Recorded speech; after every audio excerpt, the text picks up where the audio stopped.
Hello नमस्कार, स्वागत है आप सभी का। आज हम आपको बताएंगे कि हमारा परिवेश, हमारा वातावरण किस प्रकार हम पर प्रभावी हो जाता है, हमारी सोच पे पैरामीटर किस प्रकार लगा देता है। तो चलिए हम आपको बताते हैं। जैसे कि हम सोचते हैं एक छोटा सा बच्चा होता है, जब वो उड़ती हुई प्लेन को देखता है और बोलता है मुझे भी प्लेन से उड़ना है। कोई डॉक्टर को देखता है, बोलता है कि मुझे भी डॉक्टर बनना है, मुझे इंजीनियर बनना है, मुझे पायलट बनना है। एक छोटे बच्चे में ये सोच होती है, लेकिन क्या हम माँ बाप हमारे क्या बोलते हैं, नहीं बेटा ऐसा नहीं हो सकता, हम लोग गरीब घर से हैं, हम लोग ऐसे हैं, मतलब तरह तरह की परेशानियां सुनाते हैं। और उसके बाद क्या हो जाता है, हम उसको सोचना बंद कर देते हैं। आपको एक कहानी के माध्यम से ये चीजें समझ में आ जाएगी। एक बार एक बाज का अंडा जो होता है वो कौवे के घोंसले में गिर जाता है। एक बार एक बाज का अंडा कौवे के घोंसले में गिर जाता है।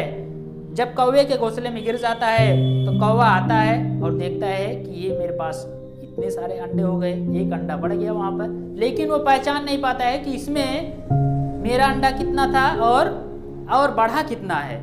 तो वो सोचता है सभी मेरे अंडे हैं और उसको पालता पोसता है। धीरे धीरे से उसमें क्या होता है, बच्चे निकलते हैं।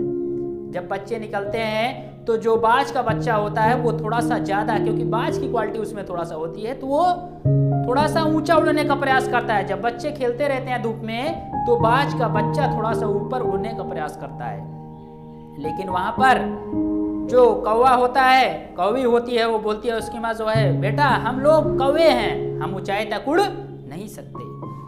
बाज का बच्चा देखता है कि बहुत ऊंचाई पर बाज उड़ रहे हैं, वो भी उड़ना चाहता है और वो भी प्रयास करता है, कभी कभी फिर कोशिश करता है, थोड़ा सा ऊंचाई उड़ जाता है और फिर उसकी माँ देखती है और बोलती है, बेटा कोशिश मत किया करो, क्योंकि हम वो लोग नहीं हैं, हम कौवे हैं, हम नहीं उड़ सकते हैं वहां तक। तो ये बाज का बच्चा जो होता है ये सोचकर बैठ जाता है और उसके दिमाग में सेट हो जाता है बार बार ये चीजें सिखाने पर कि हम कौवे हैं, हम नहीं उड़ सकते, और वो यह सोचना भी बंद कर देता है कि हम भी जीवन में कभी उड़ सकते हैं। लेकिन एक बार लाइफ में ऐसा होता है कि एक बाज आके उसके पास बैठ जाता है और वो देखता है, यार ये तो बाज है, ये कौवे के बीच में क्या कर रहा है, ये कौवे जैसी हरकत क्यों कर रहा है। उस बाज ने उस बाज को पहचाना और वो उसके पास गया, बाज के बच्चे के पास, और बोला, बेटा तू तो बाज है। वो बोलता है, नहीं मैं तो कौवा हूँ। बोलता है, नहीं तू बाज है, तुझमें और मुझमें कोई फर्क नहीं है, जो पंख मेरे हैं वही तेरे हैं, जैसा पैर मेरा वैसा पैर तेरा, जैसा मेरा चोंच है वैसा तेरा भी है, सब कुछ सेम है। हम अगर इतनी ऊंचाई तक उड़ सकते हैं तो तुम भी उड़ सकते हो, वो काबिलियत तुम में भी है, बस तुम्हें प्रयास करना है, कोशिश करना है मेरे जैसा।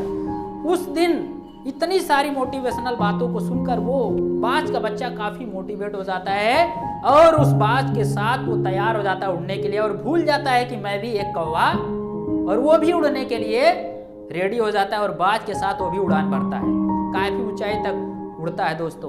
तो कहीं ना कहीं उसकी सबसे पहले क्या हुई, सोच बड़ी हुई, सोच का पैरामीटर टूटा उसका, जो उसके माँ बाप कौवे ने लगा के रखा था कि मैं कौवा हूँ, नहीं उड़ सकता हूँ। वैसे ही हमारे जीवन में होता है, छोटे छोटे बच्चों के ऊपर या किसी के, हमारे ऊपर, सभी के ऊपर ये चीजें हमारे ऊपर से थोप दिया जाता है, बेटा हम गरीब हैं, हम ये नहीं कर सकते, हमें सिर्फ यहीं तक रहना है, हम इसके बारे में नहीं सोच सकते, हमें सिर्फ इतना ही सोचना है। दोस्तों इस सोच का कोई पैसा नहीं लगता है। सबसे पहला आपको अपनी सोच बड़ी करना है, पैरामीटर तोड़ना है, तब जीवन में आप कुछ बेहतर कर पाएंगे, बड़ा कर पाएंगे। सोचने की लिमिट बढ़ाओ, कुछ भी सोचो, आजाद हैं आप, क्योंकि सोचने का कोई पैसा नहीं लगता है। सोचने का पैसा लगता है तो लोग बड़ा नहीं सोचते, तो भी हम सोचते कि हम छोटा सोचेंगे, लेकिन बड़ा आज से सोचना स्टार्ट करिए और जीवन में करना है कुछ ऐसा लोग बनना चाहें आपके जैसा। So thank you.